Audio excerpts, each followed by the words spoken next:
Hey, and welcome back. If it's your first time joining us, we're so glad to have you here. If you're dealing with a tough time, you are in the perfect place. So grab a cozy seat and join us as we explore the challenges of life together, armed with friendship, a genuine desire to help, and a bit of laughter along the way. This is Rising from Ash, where every other Thursday we tackle a new experience together. With that, let's get to it.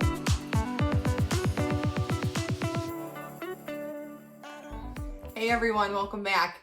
So in today's episode, we are going to talk about toxic relationships and touching on narcissistic tendencies in those toxic relationships. So more so focusing on when one person who's not the one with the narcissistic tendencies wants to leave the relationship and the other one doesn't want to let them go. So it's hard. First of all, it's hard to leave a toxic relationship for multiple reasons. You know, the comfortability. So it's comfortable, and it depends on like how long you've been in it. If it's earlier on in the relationship, it's easier to get out of, but the longer you're in it, the harder it is, especially if you have children that are in the mix. But yeah, when you are ready to leave the toxic relationship, it's hard to stand up to the person who's toxic or narcissistic. Or has those tendencies. Because a lot of times they kind of tend to be a bully, and they tend to want to control the situation, the dynamic, the relationship. So, they don't handle rejection very well at all. No. They want to make it like it's their choice, even if it's your choice, because their ego doesn't want to be hurt. Yep. So, one thing that I've noticed is they try to make you feel like you will not be able to make it on your own. You can't live without me. Oh, there's no way that you could survive on your own or by yourself, or how are you going to do it? You know, I provide for you. I do everything for you. Which the messed up too about that is not only, not to cut off your train of thought, but not only do they say these things, even when they don't say them, at least I know I've been in a toxic relationship like that, and you feel them. They isolate you, and there's a whole bunch of things that they do in the first place that would fall into these toxic and narcissistic tendencies. We're going to have an episode. Yeah. So if we're hounding on like narcissistic tendencies in general or narcissists, there's an entire program that they just follow. I think they all have the same manual. It's like a rule book. Yeah. They just share it. So they isolate you, and then you feel like they get you to a point where you genuinely do depend on them. First of all, they build you up. Oh yeah. They really build you up, and they love bomb you, and they make you feel super special, and then they break you down. They slowly chip away at you. Yep. At your self-confidence, and then you're kind of like a shell of a person of who you once were. And then go ahead. Where was I? Break you down. No, they isolate you. So they isolate you. So when it is time to leave the relationship, or if you are strong enough to get out, they can be very, very scary, and it can be very dangerous to leave them. And you may have to go about it in a very smart way. Just whatever money you can seem to gather up, talk to a shelter, get things aligned, because sometimes you do have to take the bare minimum and just run. It's the only safe way to really get away from them, not let them know where you're at or anything. You have to be safe. Your safety is number one. And a lot of times narcissistic people, or those with those sort of tendencies, are very scary, and their anger is terrifying, and they don't let you go easy. When they're not ready to let you go, they don't. And even if they get to that point, sometimes there's always like that hold they have on you. But regardless of how it ends, and not to say that if somebody didn't stalk you or scare you that they weren't narcissistic or have those tendencies, you can, without that, just those who are in severe cases and need to get away and can't, don't just up and leave. Make sure you get things together. It can be scary for some people, but that's not to say that you're not going through one of these narcissistic relationships just because they're not that extreme. But they do isolate you. So then you have nobody to lean to on. lean on, nowhere to go. Maybe they control the money. They are very big on power and controlling. Financial abuse is a huge one with them. Yeah. So they have got control of the money. You know, you have everything because of them. And then you genuinely believe them. And then you don't think you're smart enough or strong enough. You would be nothing without me. Yeah. And you really believe it though. You do. They say these things, but like, this is the stuff that internally you truly do believe. They take these good qualities from you and replace them with all this self-doubt and this, they take any worth you have in yourself and just replace it with all negative. Yeah. At least that's where I know I was. Absolutely. Like, I was a strong woman going into, well, I was a teenager, but like, I felt strong. I felt in a good place when I entered that relationship, and by the time I was getting out of it, I didn't recognize myself. Yeah, same. And I was like, what the hell happened to her? Like, where did she go? Like, and where's my spark? Where's my glow? Where's my light? Yeah. I was always told too, like, oh, you're like the most beautiful person in the world when you smile. I wish you would smile more. I'm just like, thanks. Maybe this is from him. My ex-husband. Yep. So it's like, well, yeah. I wish you would smile. Like, you're just so unhappy. You're just a miserable person. That makes me smile. Yeah. But do something that makes me smile. When you don't smile or you're like angry or whatever, you're like the ugliest person in the world. And I was like, sounds very sweet and loving. Yeah, right? Very loving. It's just these little seeds that they like plant doubt. along the way the whole time. And you're just like, okay, like sometimes you'll like let it roll off your shoulders or your back or whatever. And then like, but if you keep hearing the same thing over and over again, you're going to start to believe it. Yeah, it becomes your internal dialogue, your internal voice. I mean, there's still times where with things that my ex said to me that are still very much my internal voice, and I have to remind myself. I'll call you on it sometimes. I'll be Yes. like, is that your voice or is that so-and-so's voice? Yeah, and there's quite a handful of narcissistic people in my past and in my life. So, you know, you're like, is it this person or is it that person? Because it ain't your voice. Because it's not you. And I'm like, oh, you're right. It's not. But it's you hard. need somebody to like help, you know, remind you of that, because it's hard, because it's an internal conflict with yourself when you're like, no, I do smile, you know, and like you're trying to like convince yourself of the positive, which is like most likely the truth. Whereas they're like, no, you're nothing without me. You're just like an ugly person, blah, blah, blah, blah, blah. Like, even your family doesn't like you, or, you know, oh yeah, they're annoyed with, like, whatever the case may be. It's just, it's exhausting and it's hard and it's scary to want, like, you want to leave.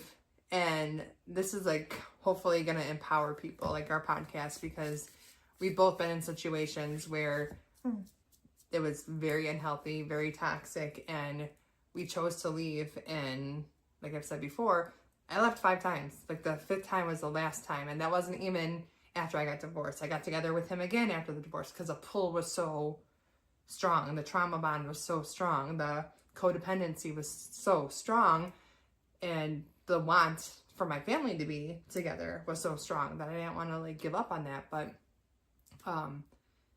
each and every one of those times, like the first time it was so scary, you know, and then the next time it was still scary. Even after I came back, I thought it was gonna be good. And then just going through all of that again to like pack everything up and tell the kids and to like gain the confidence that I was gonna be okay, because it was frightening. It was, you know, I had to trust that like it would work out. I had no guarantees that it was gonna work out. I didn't know, where the hell am I gonna live? How am I gonna afford this? How am I gonna manage to do this on my own?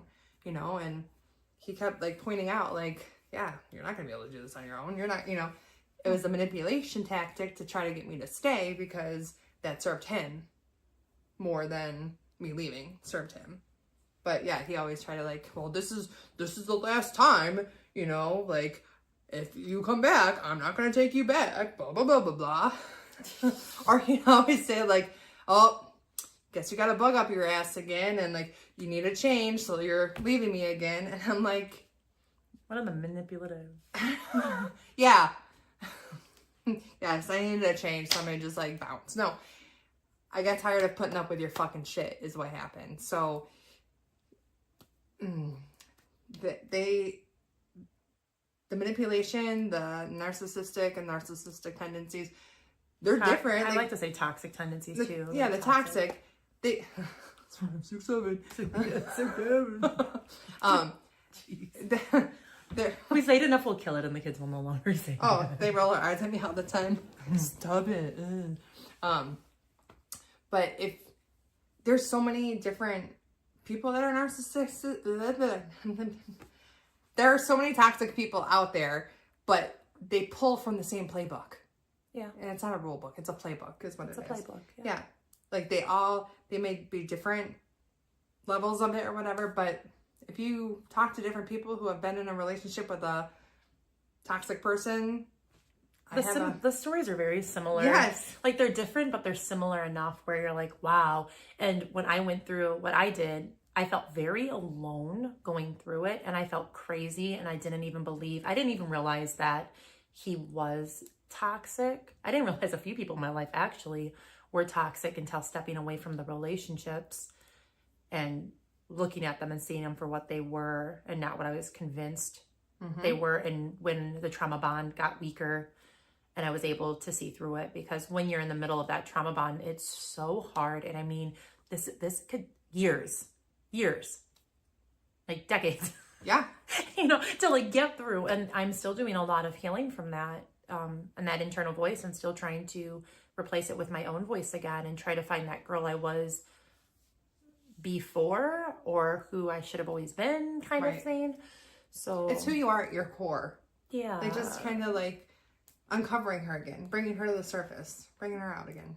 Yeah. And there were so many things. So they make you question everything. Like there were things that I used to love to do, something as simple as I love painting and I love drawing. I love writing. I love reading. And in the beginning of the relationship, with my ex, it was, oh, it's so cute, you're always reading, or I love when you read, it's so cute, or you always draw, whatever. And then down after time, it was like coming by me in the kitchen and I'm reading and like, why do you waste your time reading all the time? Like just to kind of take away something that I loved. And it was like little tiny things taking away and chipping at the things I loved until I felt stupid reading. So we'd be coming home and it's like, I gotta put my book away. Right. Like I don't want him to make a comment about it, or well, yeah, because it's stupid. I might be embarrassed. Yeah. Oh my gosh, there's so many things that I realize are so stupid that I let myself believe just by listening. Tim, no, there are so many stupid things. There really are so many stupid things. Okay, now this is dumb as heck, okay? And call me naive. As I call it as it is. I'm very naive. No. Okay, so I've mentioned before wearing shorts. I'm not shorts weather ready, and that always plays in my mind. But he also told me, he asked me if my poop floats or if it sinks. What? And I was like, I'm very ladylike. I didn't even want to go to the bathroom when he was home. I used to leave our apartment. We lived on like the 11th floor, and I would go down and I would go to the school and use their bathroom to poop and then come back because I didn't want him to know I pooped. But he asked me if it floated or sunk. And I was like, I never paid attention. I don't know. And he's like, well, if it floats, it's full of fat. And that means what you're eating is too full of fat. And I believed it. So if I ever pooped and it floated, I wouldn't eat. Because I was like, I don't want to be unhealthy and I don't want to eat things. And I looked it up not too long ago. It came across my mind, and that's not true.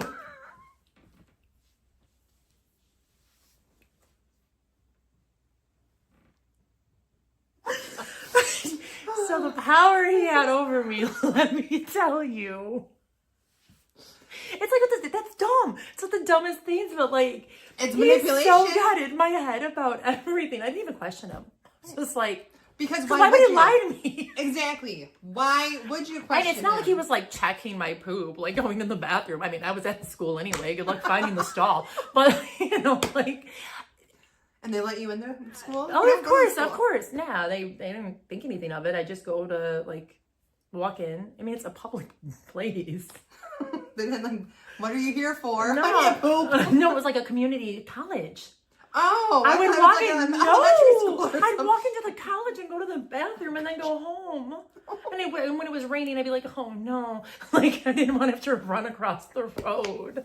But I would tell him, I'll take the garbage down the elevator. But it was really because I had to poop.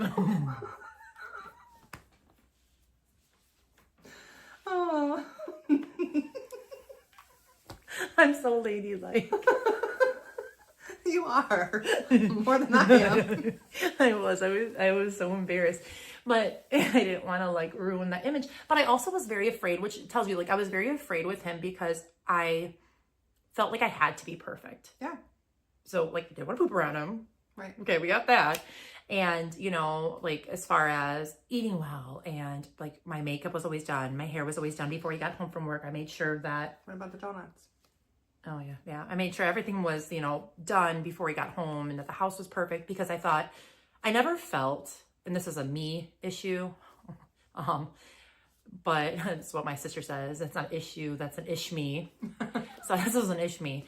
But I never felt like I'm worth loving forever or that somebody's going to stay. I feel like my track record shows that I'm replaceable and that I'll be abandoned. And I wanted to be so perfect for him because I loved him so much and I didn't want to lose him. Yeah. So I had to be perfect. And break. Yeah. Because if I wasn't perfect, and then the minute I wasn't perfect was when things fell apart. So it kind of like proved it to myself. Yeah. That like, oh, well, I knew this would happen because I'm not perfect. And as soon as he sees through it, I'm easily replaced. And that sucks. I did everything. So that's like a mask that you had to put on to wear to counter his mask, I guess. So I had to try to be perfect. I tried, and it's not like I didn't want to be. I tried really hard because I really wanted to be perfect, but nobody's perfect, and I'm definitely far from it. So, yeah, it was very controlling, even when he was around or when he wasn't. Like he didn't like unhealthy foods and stuff, and he didn't want me to eat. I mean, I was tiny, I was skinny. You've seen photos of me, super skinny, and he still called me bigs all the time, and I was never skinny enough. As the biggest girl he ever dated. Yeah, he made sure to mention that I was the biggest girl he ever dated several times so that it stuck. And I'm tall, so like there was nothing I could do to make myself shrink, right? But besides get smaller waist size. But he freaked out on me. I got yelled at because I ate a donut. And I wasn't allowed to have donuts. Like, I don't want to see you in that donut shop, like Dunkin' Donuts. And like, I had to sneak. I would go, he'd be so mad. Like, I would like walk to work. And once in a while, I'd go into the donut shop and I'd get a donut and I'd go to the bathroom and I'd eat it really quick before I went to work. And I'd have my coffee, but I would like hurry up and scarf it down and then leave because I didn't want him to be disappointed if he saw me eating a donut. That's so heartbreaking. It was rough. It was. He was very controlling, but then again, he would gaslight. So if you were to say something to him, like, you know, if he caught me and if somebody like a friend or something was with him and he caught me eating a donut, I'm sure he would have been like, "You're silly. What are you doing? Why are you hiding eating your donut? Like, that's so silly. I didn't mean it like that." But no, he made sure that I knew he meant it like that in his own ways. And they always throw that in there. I was just joking. Yeah. I didn't mean it like that. Oh, we're the funniest people. Don't get it twisted. You always turn nothing into something. You can't take a joke. You're no fun. You're not fun to play with or mess with or, you know, like those kinds of things. Yeah. You know, just a joke. It's funny. I was just kidding. I wasn't serious, but he did. He was like, "I don't want you eating, no girl of mine will be like eating donuts." And then he would always do the like, "Oh, well, my ex did this, or my ex did that, or my ex would never do this, or my ex would never do that." So then when you're compared to somebody else, then it's like, oh, well, it's invisible competition here. Yeah, all the time. So it's exhausting. Mm-hmm. And in the midst of all this, and I think that honestly, people with toxic tendencies, narcissistic tendencies, are very self-critical and they don't genuinely love themselves. They have their own issues, and they want to have you focus on everything wrong with you so that you're so busy trying to be perfect, trying to please them, that you don't have time to stand back and see them for who they really are. Because if you're so worried about yourself and making yourself perfect, you're not going to realize that they're not. Right. You know, although joke's on him, I could care less if he had one pair of underwear and a t-shirt and lived out of a box. I would have loved him. Right. I just loved him for who because we like he genuinely was. care. Yeah, And he didn't have to be perfect. Yeah. I loved him because he was him. Yeah, that was it. You know, when I love with my whole heart. At least I used to really love with my whole heart. I still do to a point, but I'm very closed off in certain places where I don't want to open myself back up again to be hurt.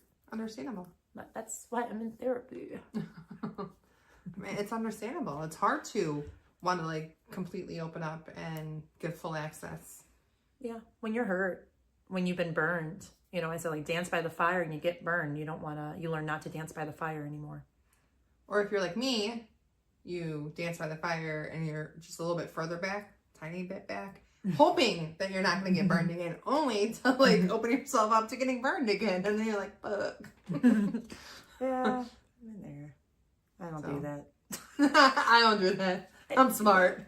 I'm not It's talking not at you. I'm smart. No, it's not that it's not that a smart thing to do. There has to be a balance of opening yourself up and trusting people again, because if you don't learn to trust again after a toxic relationship, you're never going to have any relationship worth keeping. Right.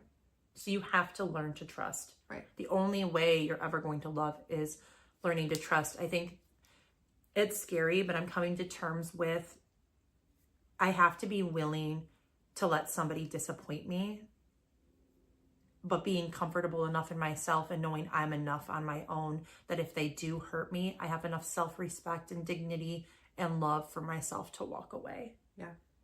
Which I never had before. Right. You know, I was so busy trying to be everything for everyone else that I didn't take time to be anything for me. So, yeah.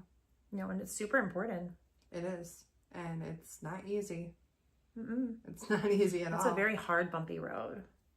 To try to regain that confidence or self-love or whatever you want to call it, because it's been stripped of you and you were like bones. Like you had to build up from the ground again, essentially, depending on how long you were in that relationship. It definitely is a journey to try to get back to finding yourself. And like we've talked about before, healing is a lifelong journey, but you really, in order to get to that point, you really need to put the work in. It's not magically going to happen. You have to either seek therapy, like read some books, figure out what kind of relationship you've been in. If, you know, possibly it's codependency and maybe you don't know what that means. So like pick a book, Codependent No More. That's a great book. I will tell you this.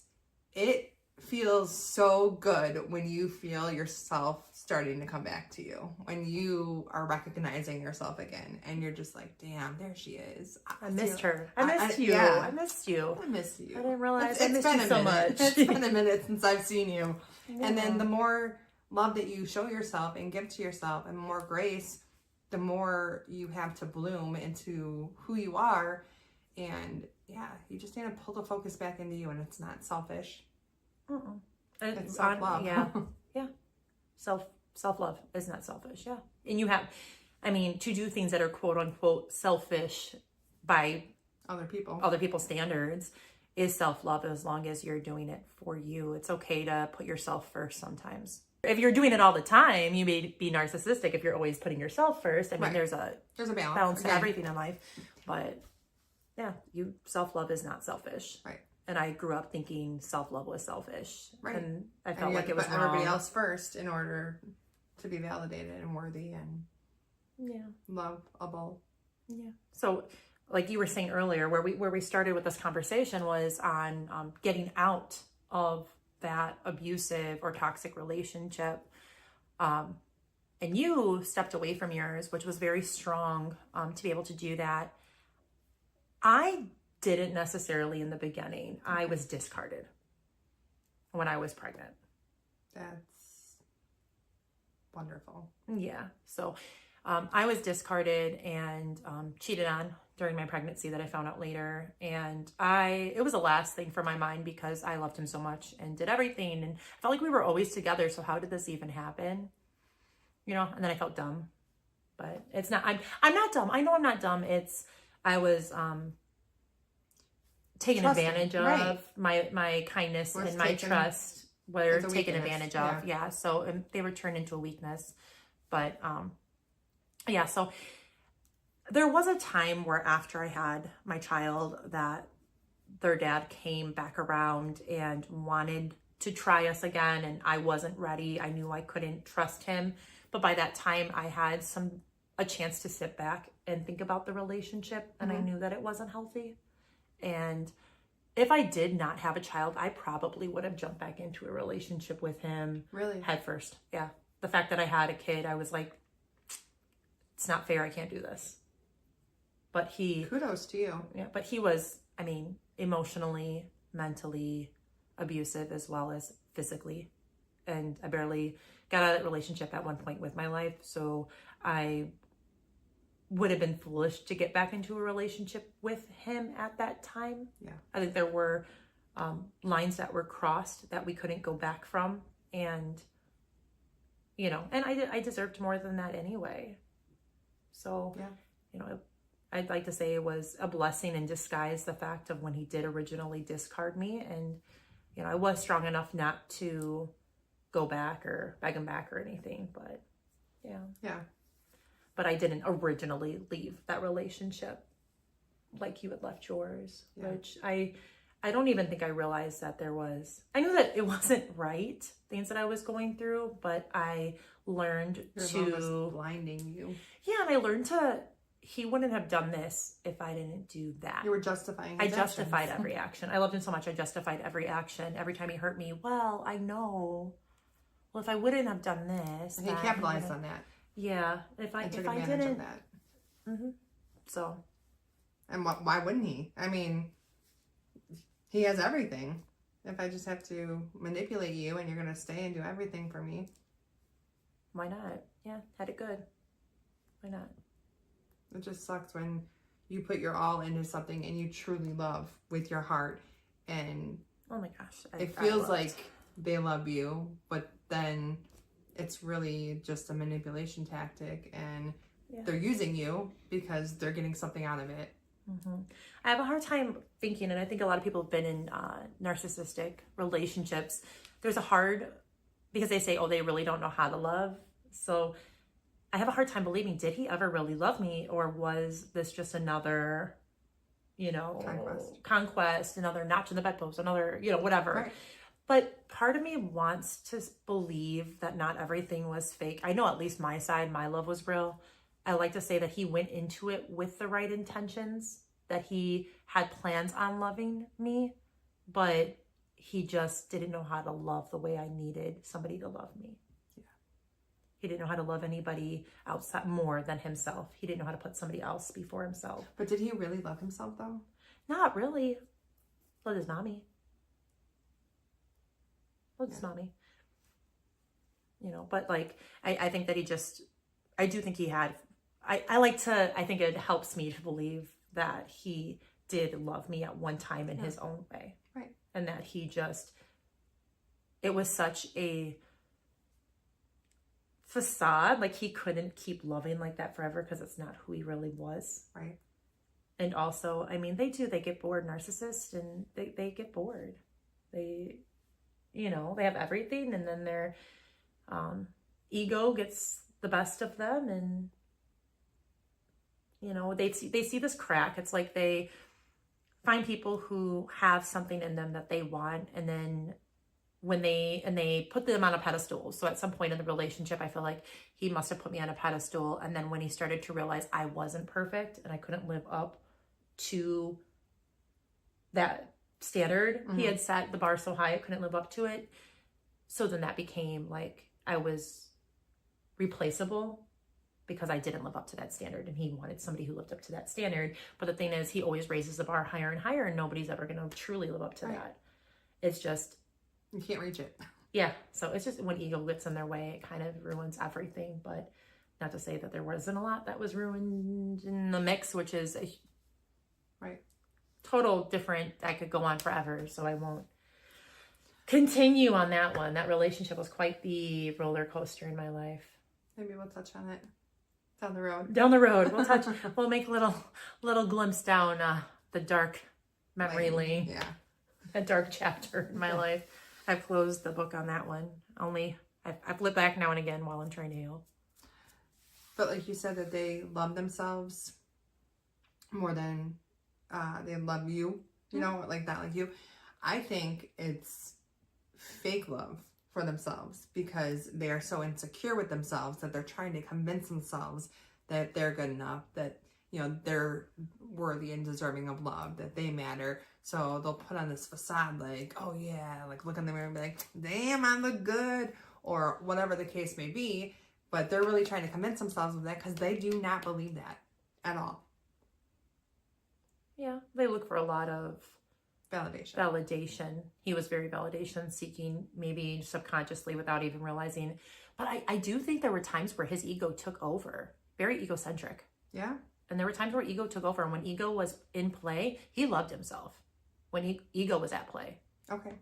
I think so. Maybe not. It could be. I mean, I don't know. It just came off that way like when covert ego was narcissists. there. So maybe there's a lot of different types of narcissists and toxic and emotionally immature and codependent relationships and relationships in general, that you could have two good people. I mean, we've hit on it before. You can have two really great people who are toxic together because their insecurities are brought out when they're together rather than like comforted or secured, where they don't have to be highlighted. And in these relationships, they're so heightened and so highlighted that it becomes toxic. Yeah. So yeah, there's lots of different toxic relationships, but I love that view of things because I haven't thought of it like that before.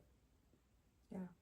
As far as them and because being a play on, like with my ex, like at times he'd seem confident and cocky, like, and like he'd always tell his siblings because he was adopted, and he'd be like, I was chosen, but you know, they had like, but I think it was yes, exactly, for not feeling worthy, not feeling good enough. But he was always like, and like it would annoy the shit out of me because I'm like, why do you gotta like say that kind of shit? Like, what's wrong with you? Like, why would you say that? So, yeah, I don't know, but like he had to always like be dressed and couldn't like just wear like comfy clothes out, like be dressed to make sure like he was looking good. So I don't know if that's insecurity. I don't know if that's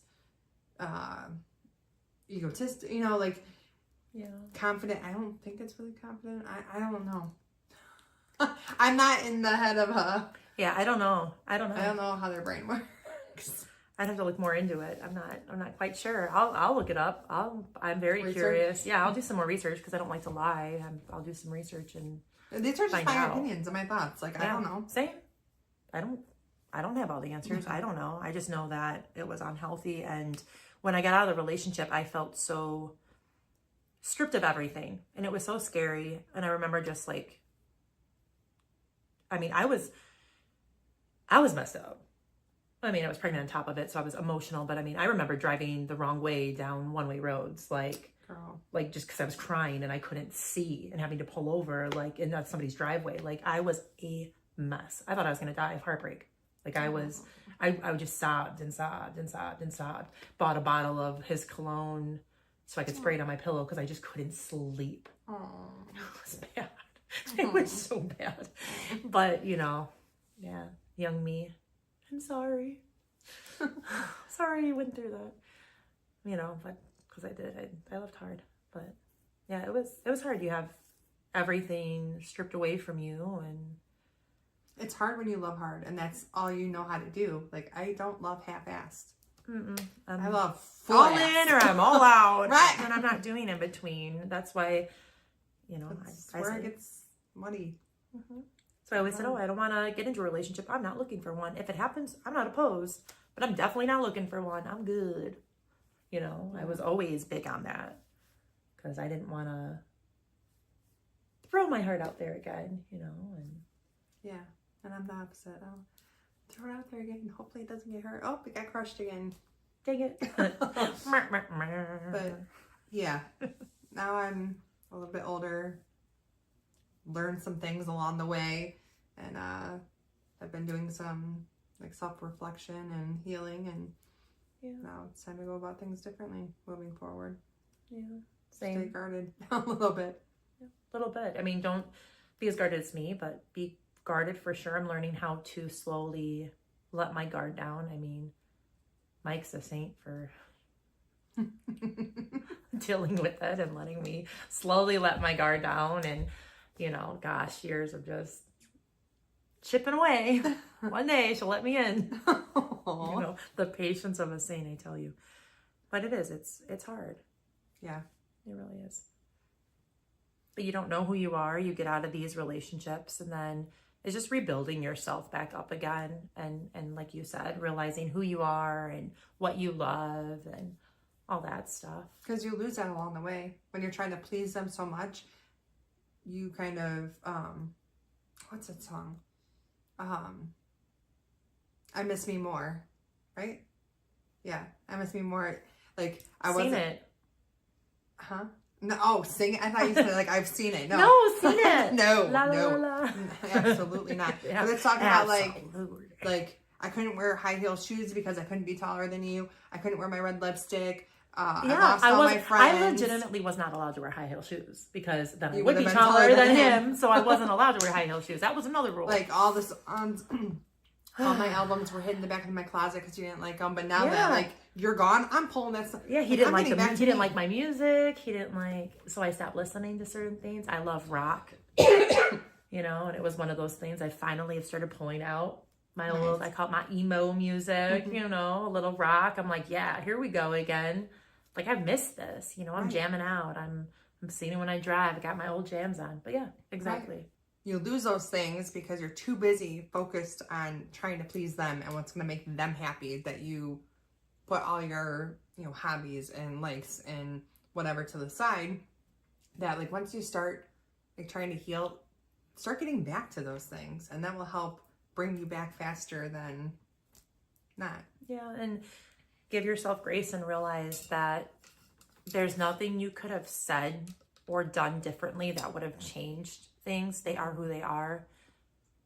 I feel like I lived with a lot of guilt. If I would have just done this, or I knew this upset him, if I would have just done that, or if I would have just been a little smaller, a little bit taller, if I had...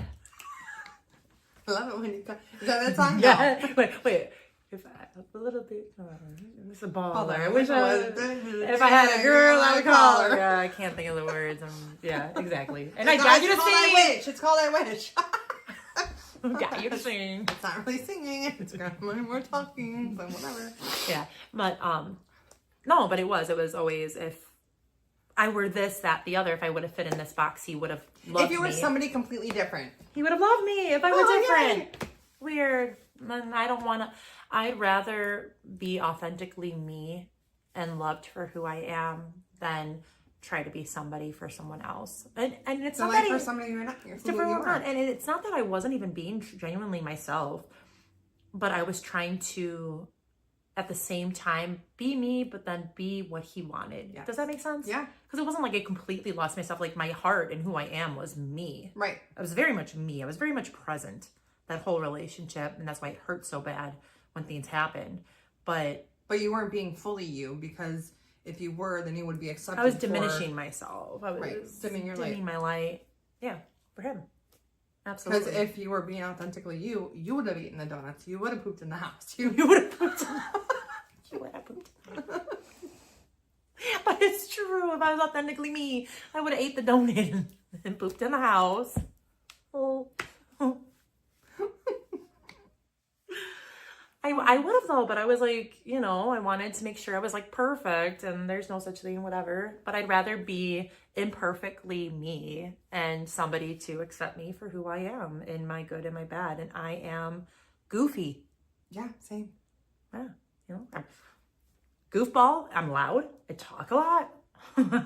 You know, it's just Take it or leave it take type or of leave thing. it. Yeah, that's just where who I'm we at now. are, and it's, you know, Because it gets exhausting trying to keep up with performing for somebody else to what they like. You know what? What about me? I don't see you bending there, sir, for yeah, you trying do to you please done me. something that hurt me, and I tell you, and then it doesn't change. So, but it's expected that what I did that hurt you should change immediately. Are you kidding me? Right. But I also felt like in that relationship, the quote unquote unknown rules like just changed so much. I couldn't keep up with it, where I was like, yesterday you wanted me to do this. Now today I'm doing it, but now I'm getting in trouble for doing it. yeah, I'm not doing it right, so I'm confused. What do you want from me? I can't keep up with the rules. You keep changing. It's like you don't want me to be perfect. I'm trying so hard, but you're like trying to catch me up. Right.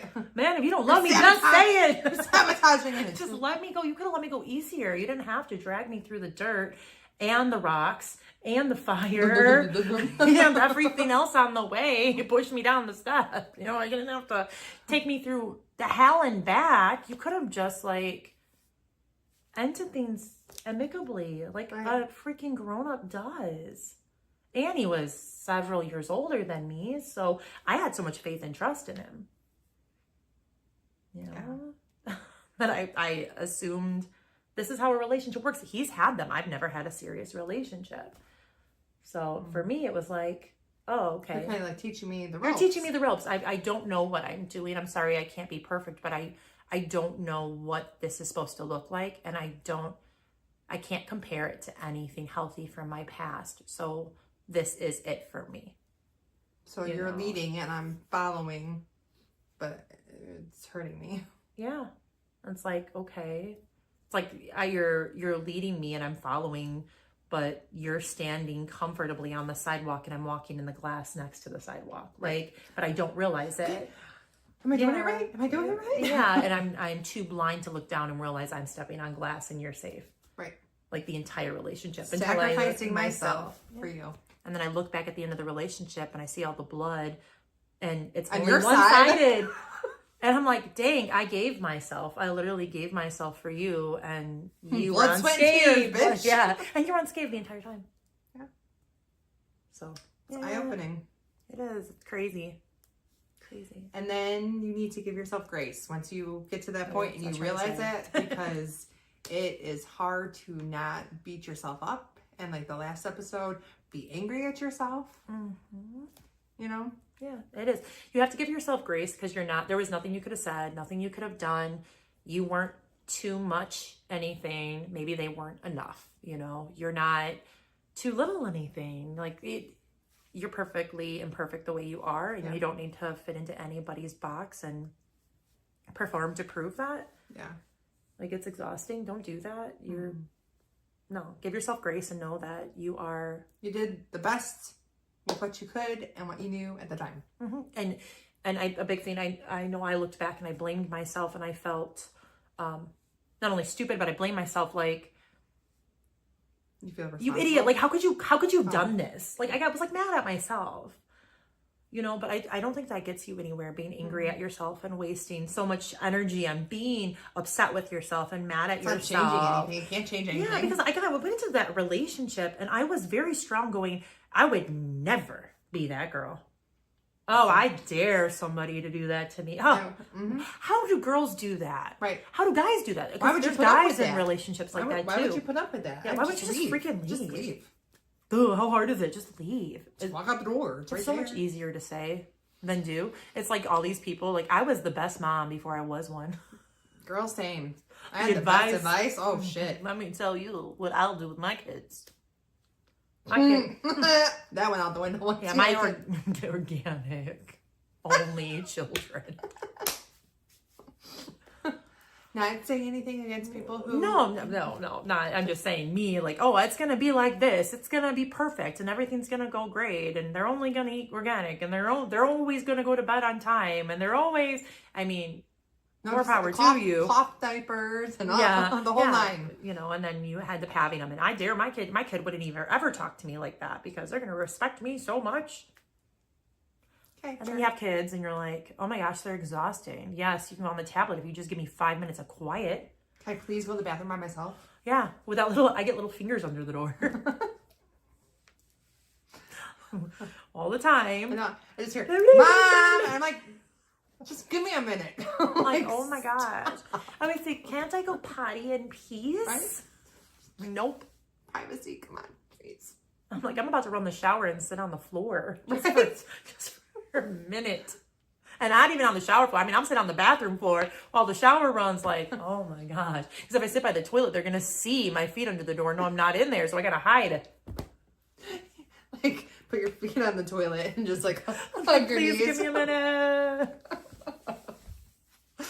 Yes. So it's the same thing. It's like, oh, you know the best until you're in that situation. Right. And then you're like, yeah, it's funny. Okay, now I understand. Right. So if you are in a situation that you think is toxic or anything resonates with you, you know, along those lines, your best bet is to leave, as hard as it is. Yeah.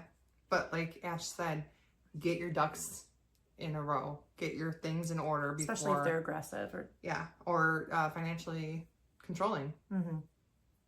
Find a way to get that stuff kind of hit aside and make sure you have everything in order to leave. Like, go to the bank, or not go to the bank. When you go to the grocery store, take cash out every time and like tuck it away. Yeah, does this show on a bank receipt that there, or on sometimes on the bank it says that there's a withdrawal? So, the cash. I would say go to the store and when you're there, throw like $20 or $50 on a gift card, and just keep the gift cards. That's not a bad idea. Or you can always money, like buy extra stuff and then return it and get the cash back with Use Debit, and then you could do that too. Yeah. So. And then there's ways to do it, not to be sneaky, but there are ways. But you have to be sneaky and you have to protect yourself. Yeah, especially like you said, if they're violent or controlling, financially abusive. They're look at a mutual ground. Oh my gosh, there's so many different resources to help. Like you can like post anonymously on Facebook groups and ask, you know, for lawyers, or usually at the county. Like the courthouse, they'll have like certain the days. Free lawyer. They have pro bono, and they have certain days that you can go in and just get advice from someone. But something like that, even just talking to a shelter, a lot of times they can help you without you having to do all that research on your own. They can help steer you in the right direction. Yeah. Oh, because you're the one who left on your own. So I'm looking at you because I didn't purposely leave. I had an out because of him, and I didn't get sucked back in. I stayed out. Fucking mad props to you, girl. Yeah, but you know, like you chose to get out, and I know that it wasn't a situation where you felt in harm's way necessarily, but you did feel, you know what I mean? You had a lot of stuff you struggled with. One time there was okay. Yeah, one time, like,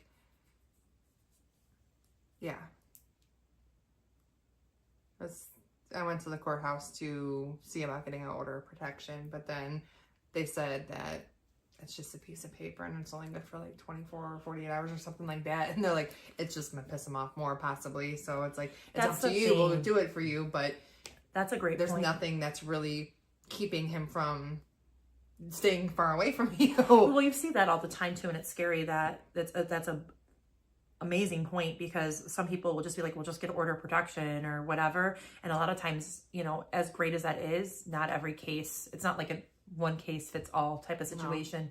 You know who this person is, and if they're that dangerous, that could just provoke them, and that's not safe. Right. You want to handle it in a safe way. That's why I say talk to a shelter or something and see what they can help you with. And especially if you don't have kids, get out before you have them. Oh, yeah. And don't just stay for the kids. And like, a lot of people are like, oh, work it out for the kids. It's going to be hard on the kids. No. what's going to be hard on the kids is seeing their parents fighting, and the one parent who is toxic. I mean, there's probably toxic on both sides, but like, you know, abusive or physically or emotionally or whatever, to see that, because they don't need to learn that that's a healthy, they're going to learn that that's a healthy and normal relationship and situation to be in. And that's how you're a model for them. Yeah, rinse and repeat, man. You're a role model. So I want to show my kids that, yeah, I know I wanted to keep Dad and I, you know, together and our family together, but shit, that's too toxic as fuck. Yeah, two like healthy or homes are better than one toxic. Yeah, absolutely. You know, two yeah, happy it may homes, suck for the kids for having to go back and forth, but I've even asked them recently because they argue a lot, and I'm like, to like prove a point to them, I was just like, did you like it when Dad and I argued? No. You know, so I mean, yeah, then why do you guys argue? Like, whatever, I don't like it either. But that's besides the point. The whole point is they didn't like that. And I can tell that they are more peaceful here than the dynamic before. Yeah. At least I think so. I mean, maybe it's just I'm more peaceful. Like, I'm at peace. Like, and my parasympathetic system, my nervous system, there we go. Okay. My nervous system has really calmed down and come to a homeostasis point, which is amazing because I was in fight or flight for so long. And at one point, I would lose weight because I was so stressed out and stuff. And like, that was in my head, like a positive, like I don't recommend going through that, you know, but, and then it flip-flopped the other way to gaining the weight. But, it's nice to have my nervous system regulated again and being able to come back to me and center and just feel safe in my home and not feel like I'm coming into battle of arguments or trying to prove myself or my worth or, you know, yeah. So, definitely if you are in a position that, you know, any of this resonated, reach out. Like if they check your phone or check, you know, your computer, go to the library and do research for local help. So yes, if you find yourself in a situation that you need to get out of, please don't hesitate. Start to get things in a line. And if you are in a situation where it is safe enough to just leave, they're not going to change. It's only going to get worse, especially if they've ever been physical. That means with you or throwing things, punching things. Holes in the wall. Yeah, that's a form of intimidation, and that's abuse, and that's going in a really dark direction. So if you have any of these things going on, the best thing you can do is get out. If you need help or resources, please feel free to reach out. We'll try to list some below, above, below, whatever. Yeah, below. Okay, I'm like, what platform are we on? Mm-hmm. Below. And yeah, if there's anything else that you guys would like to talk, I mean, we'll touch more on. I definitely want to dive more in on like narcissists down the road. You could talk about them an entire series on narcissists themselves. There's so much to cover, and different types of toxic relationships. So definitely want to talk about that at some point. But if there's anything you'd like to hear about right now, please feel free to share. If you have a topic that's, you know, right on your mind, love to talk about it. Please share your stories, reach out, ask for advice, whatever you need. Oh, I'm shaking. Whatever you need, we're here for you. Have a wonderful week. Until then, you guys take care and stay safe. And remember, it's never too late to start healing.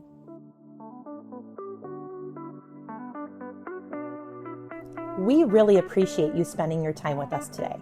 Hopefully, something resonated with you. We can't wait to have you back next week. Until then, take care of yourself and always remember, it's never too late to start healing.